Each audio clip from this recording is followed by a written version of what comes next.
Primary Source Radio.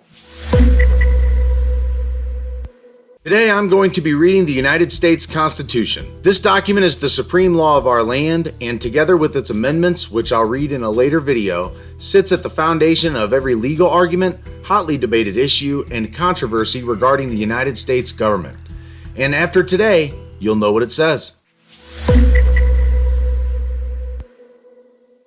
Begin. The Constitution of the United States. We, the people of the United States, in order to form a more perfect union, establish justice, ensure domestic tranquility, provide for the common defense, promote the general welfare, and secure the blessings of liberty to ourselves and our posterity, do ordain and establish this Constitution for the United States of America. Article 1.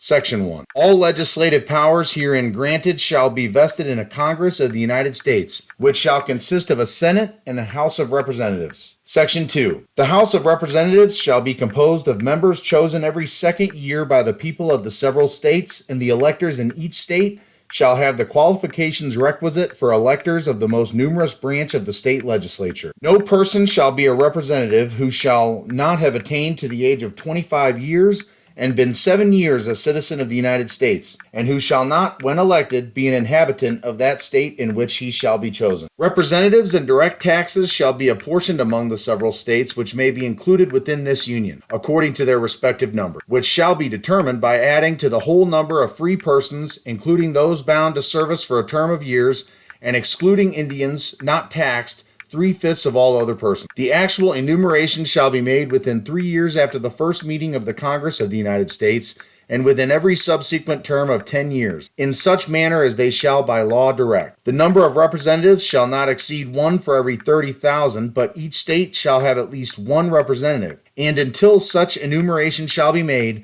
the state of New Hampshire shall be entitled to choose 3, Massachusetts 8, Rhode Island and Providence Plantations 1, Connecticut 5, New York 6, New Jersey 4, Pennsylvania 8, Delaware 1, Maryland 6, Virginia 10, North Carolina 5, South Carolina 5, and Georgia 3. When vacancies happen in the representation from any state, the executive authority thereof shall issue writs of election to fill such vacancies. The House of Representatives shall choose their Speaker and other officers, and shall have the sole power of impeachment. Section 3. The Senate of the United States shall be composed of 2 senators from each state, chosen by the legislature thereof for 6 years, and each senator shall have 1 vote. Immediately after they shall be assembled, in consequence of the first election, they shall be divided as equally as may be into 3 classes. The seats of the senators of the first class shall be vacated at the expiration of the second year, of the second class at the expiration of the 4th year,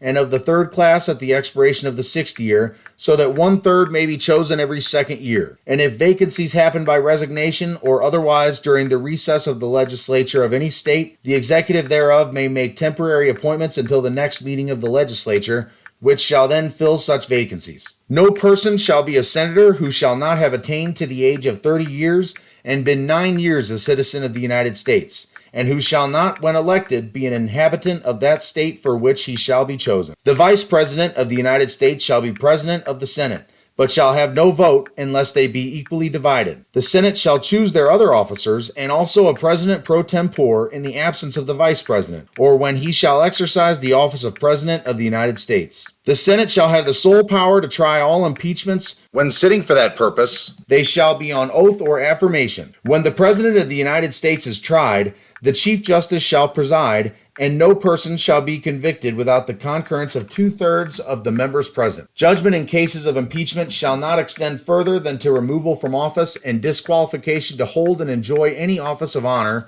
trust, or profit under the United States. But the party convicted shall nevertheless be liable and subject to indictment, trial, judgment, and punishment according to law. Section 4. The times, places, and manner of holding elections for senators and representatives shall be prescribed in each state by the legislature thereof. But the Congress may at any time by law make or alter such regulations, except as to the places of choosing senators. The Congress shall assemble at least once in every year, and such meeting shall be on the first Monday in December, unless they shall by law appoint a different day. Section 5. Each house shall be the judge of the elections, returns, and qualifications of its own members, and a majority of each shall constitute a quorum to do business. But a smaller number may adjourn from day to day, and may be authorized to compel the attendance of absent members in such manner and under such penalties as each house may provide. Each house may determine the rules of its proceedings, punish its members for disorderly behavior, and with the concurrence of 2/3 expel a member. The house shall keep a journal of its proceedings, and from time to time publish the same, excepting such parts as may in their judgment require secrecy. And the yeas and nays of the members of either house on any question shall, at the desire of 1/5 of those present, be entered on the journal. Neither house during the session of Congress shall, without the consent of the other, adjourn for more than 3 days, nor to any other place than that in which the two houses shall be sitting. Section 6. The senators and representatives shall receive a compensation for their services to be ascertained by law and paid out of the Treasury of the United States. They shall in all cases, except treason, felony, and breach of the peace, be privileged from arrest during their attendance at the session of their respective houses, and in going to and returning from the same. And for any speech or debate in either house, they shall not be questioned in any other place. No senator or representative shall, during the time for which he was elected, be appointed to any civil office under the authority of the United States, which shall have been created, or the emoluments whereof shall have been increased during such time, and no person holding any office under the United States shall be a member of either house during his continuance in office. Section 7. All bills for raising revenue shall originate in the House of Representatives, but the Senate may propose or concur with amendments as on other bills. Every bill which shall have passed the House of Representatives and the Senate shall, before it become a law, be presented to the President of the United States. If he approve, he shall sign it, but if not, he shall return it, with his objections to that house in which it shall have originated, who shall enter the objections at large on their journal and proceed to reconsider it. If after such reconsideration 2/3 of that house shall agree to pass the bill, it shall be sent, together with the objections, to the other house, by which it shall likewise be reconsidered, and if approved by 2/3 of that house, it shall become a law. But in all such cases, the votes of both houses shall be determined by yeas and nays, and the names of the persons voting for and against the bill shall be entered on the journal of each house respectively. If any bill shall not be returned by the President within 10 days, Sundays excepted, after it shall have been presented to him, the same shall be a law, in like manner as if he had signed it, unless the Congress by their adjournment prevent its return, in which case it shall not be a law. Every order, resolution, or vote to which the concurrence of the Senate and House of Representatives may be necessary, except on a question of adjournment, shall be presented to the President of the United States, and before the same shall take effect shall be approved by him, or being disapproved by him, shall be repassed by 2/3 of the Senate and House of Representatives, according to the rules and limitations prescribed in the case of a bill. Section 8. The Congress shall have power to lay and collect taxes, duties, imposts, and excises, to pay the debts and provide for the common defense and general welfare of the United States. But all duties, imposts, and excises shall be uniform throughout the United States. To borrow money on the credit of the United States. To regulate commerce with foreign nations and among the several states and with the Indian tribes. To establish a uniform rule of naturalization and uniform laws on the subject of bankruptcies throughout the United States. To coin money, regulate the value thereof and of foreign coin, and fix the standard of weights and measures. To provide for the punishment of counterfeiting the securities and current coin of the United States. To establish post offices and post roads. To promote the progress of science and useful arts by securing for limited time to authors and inventors the exclusive right to their respective writings and discoveries. To constitute tribunals inferior to the Supreme Court. To define and punish piracies and felonies committed on the high seas and offenses against the law of nations. To declare war, grant letters of marque and reprisal, and make rules concerning captures on land and water. To raise and support armies, but no appropriation of money to that use shall be for a longer term than 2 years. To provide and maintain a navy. To make rules for the government and regulation of the land and naval forces. To provide for calling forth the militia to execute the laws of the Union, suppress insurrections, and repel invasions. To provide for organizing, arming, and disciplining the militia, and for governing such part of them as may be employed in the service of the United States, reserving to the states respectively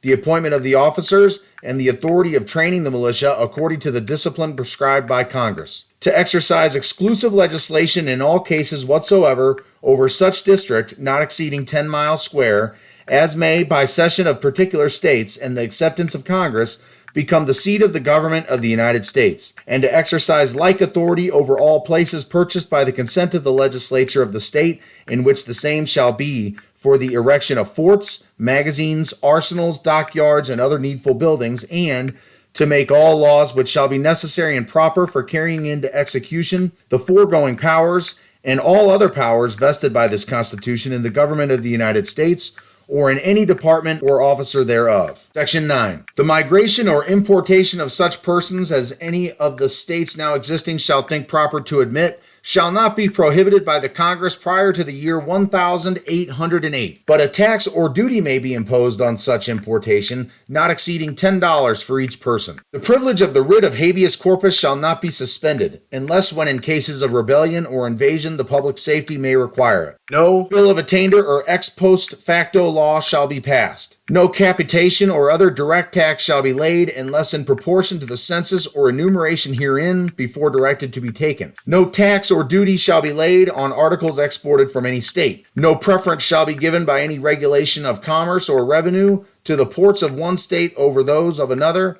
nor shall vessels bound to or from one state be obliged to enter, clear, or pay duties in another. No money shall be drawn from the treasury, but in consequence of appropriations made by law, and a regular statement and account of the receipts and expenditures of all public money shall be published from time to time. No title of nobility shall be granted by the United States, and no person holding any office of profit or trust under them shall, without the consent of the Congress, accept of any present, emolument, office, or title of any kind whatever from any king, prince, or foreign state. Section 10. No state shall enter into any treaty, alliance, or confederation, grant letters of marque and reprisal, coin money, emit bills of credit, make anything but gold and silver coin a tender in payment of debts, pass any bill of attainder, ex post facto law, or law impairing the obligation of contracts, or grant any title of nobility. No state shall, without the consent of the Congress, lay any imposts or duties on imports or exports, except what may be absolutely necessary for executing its inspection laws. And the net produce of all duties and imposts laid by any state on imports or exports shall be for the use of the Treasury of the United States,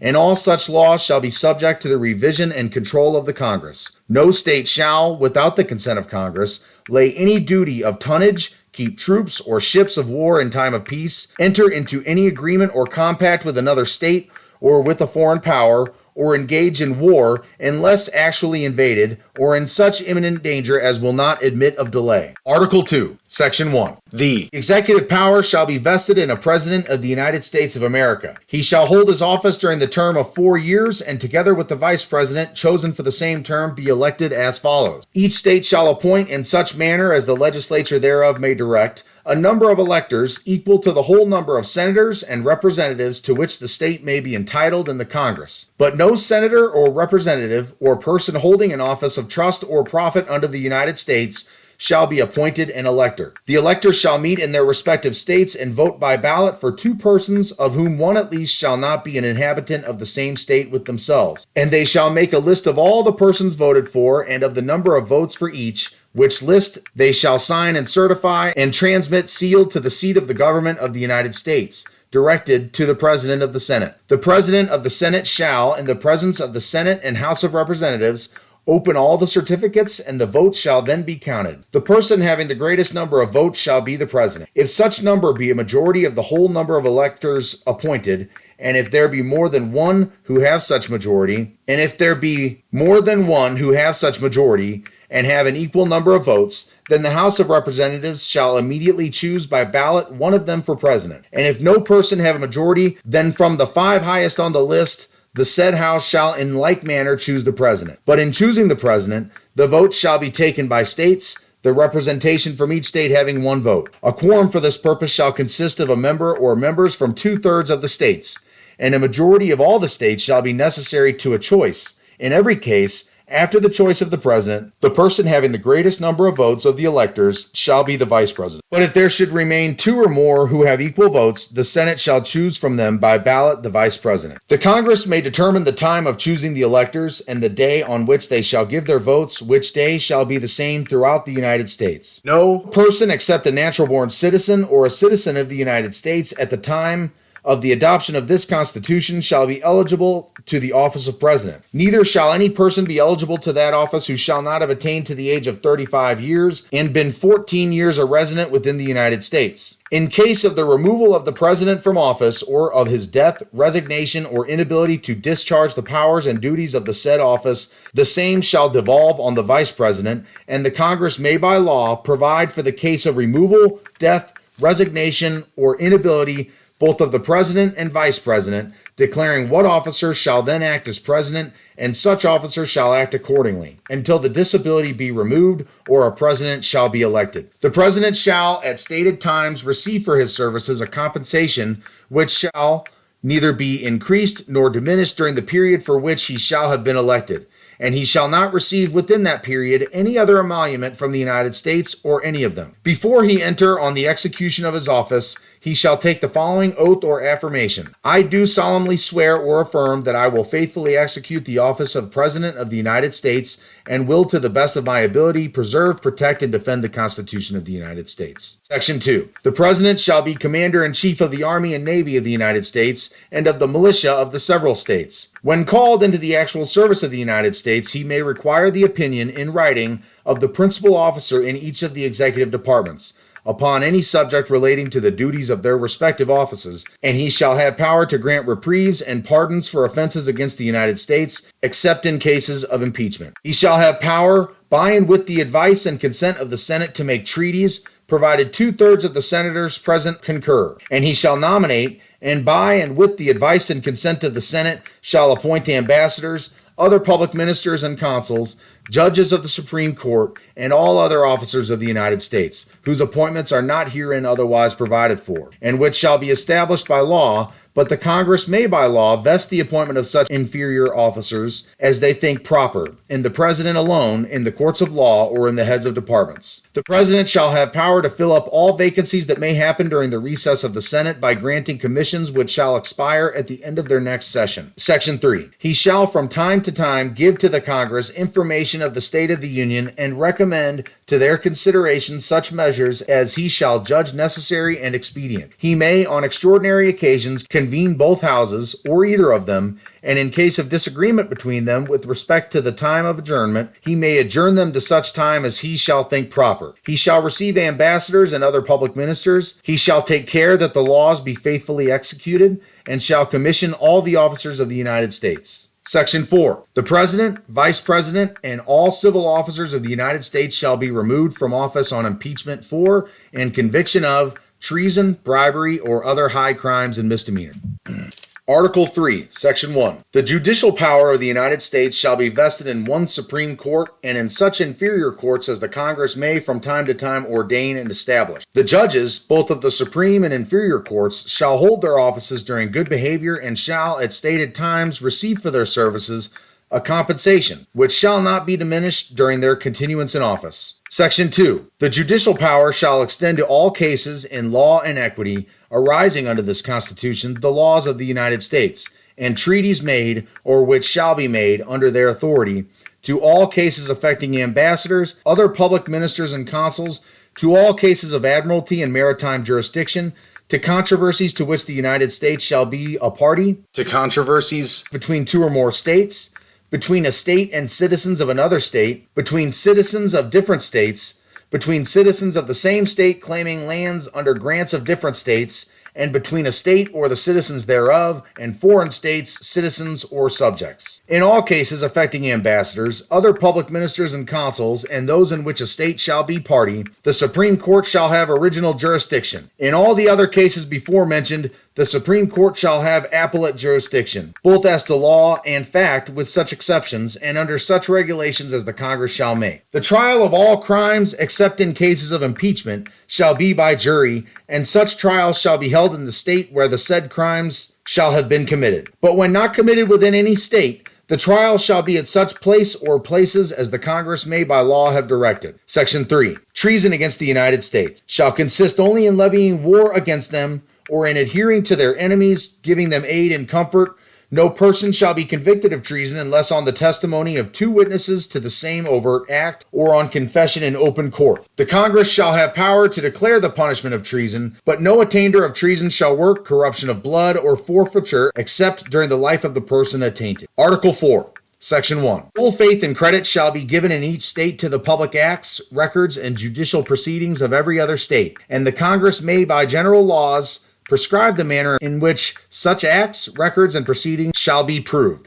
and the effect thereof. Section 2. The citizens of each state shall be entitled to all privileges and immunities of citizens in the several states. A person charged in any state with treason, felony, or other crime who shall flee from justice and be found in another state shall, on demand of the executive authority of the state from which he fled, be delivered up to be removed to the state having jurisdiction of the crime. No person held to service or labor in one state, under the laws thereof, escaping into another, shall, in consequence of any law or regulation therein, be discharged from such service or labor, but shall be delivered up on claim of the party to whom such service or labor may be due. Section 3. New states may be admitted by the Congress into this Union, but no new state shall be formed or erected within the jurisdiction of any other state, nor any state be formed by the junction of 2 or more states or parts of states, without the consent of the legislatures of the states concerned as well as of the Congress. The Congress shall have power to dispose of and make all needful rules and regulations respecting the territory or other property belonging to the United States, and nothing in this Constitution shall be so construed as to prejudice any claims of the United States or of any particular state. Section 4. The United States shall guarantee to every state in this Union a republican form of government, and shall protect each of them against invasion, and on application of the legislature or of the executive, when the legislature cannot be convened, against domestic violence. Article 5. The Congress, whenever 2/3 of both houses shall deem it necessary, shall propose amendments to this Constitution, or, on the application of the legislatures of 2/3 of the several states, shall call a convention for proposing amendments, which, in either case, shall be valid to all intents and purposes as part of this Constitution. When ratified by the legislatures of 3/4 of the several states, or by conventions in 3/4 thereof, as the one or the other mode of ratification may be proposed by the Congress, provided that no amendment which may be made prior to the year 1808 shall be in any manner affect the first and fourth clauses in the 9th section of the first article, and that no state without its consent shall be deprived of its equal suffrage in the Senate. Article 6. All debts contracted and engagements entered into before the adoption of this Constitution shall be as valid against the United States under this Constitution as under the Confederation. This Constitution and the laws of the United States which shall be made in pursuance thereof, and all treaties made or which shall be made under the authority of the United States, shall be the supreme law of the land, and the judges in every state shall be bound thereby, anything in the Constitution or laws of any state to the contrary notwithstanding. The senators and representatives before mentioned, and the members of the several state legislatures, and all executive and judicial officers, both of the United States and of the several states, shall be bound by oath or affirmation to support this Constitution, but no religious test shall ever be required as a qualification to any office or public trust under the United States. Article 7. The ratification of the conventions of 9 states shall be sufficient for the establishment of this Constitution between the states so ratifying the same. The word "the" being interlined between the 7th and 8th lines of the first page, the word 30 being partly written on an erasure in the 15th line of the first page, the words "is tried" being interlined between the 32nd and 33rd lines of the first page, and the word "the" being interlined between the 43rd and 44th lines of the second page. Attest William Jackson, Secretary. Done in convention by the unanimous consent of the states present, the 17th day of September in the year of our Lord, 1787, and of the independence of the United States of America, the 12th in witness, whereof we have hereunto subscribed our names. George Washington, President and Deputy from Virginia. Delaware, George Reed, Gunning Bedford Jr., John Dickinson, Richard Bassett, Jacob Broom. Maryland, James McHenry, Daniel of St. Thomas Jennifer, Daniel Carroll. Virginia, John Blair, James Madison Jr. North Carolina, William Blount, Richard Dobbs Spate, Hugh Williamson. South Carolina, J. Rutledge, Charles Coatsworth Pinckney, Charles Pinckney. Pierce Butler. Georgia, William Few, Abraham Baldwin. New Hampshire, John Langdon, Nicholas Gilman. Massachusetts, Nathaniel Gorham, Rufus King. Connecticut, William Samuel Johnson, Roger Sherman. New York, Alexander Hamilton. New Jersey, William Livingston, David Brearley, William Patterson, Jonathan Dayton. Pennsylvania, Benjamin Franklin, Thomas Mifflin, Robert Morris, George Clymer, Thomas Fitzsimmons, Jared Ingersoll, James Wilson, Gouverneur Morris.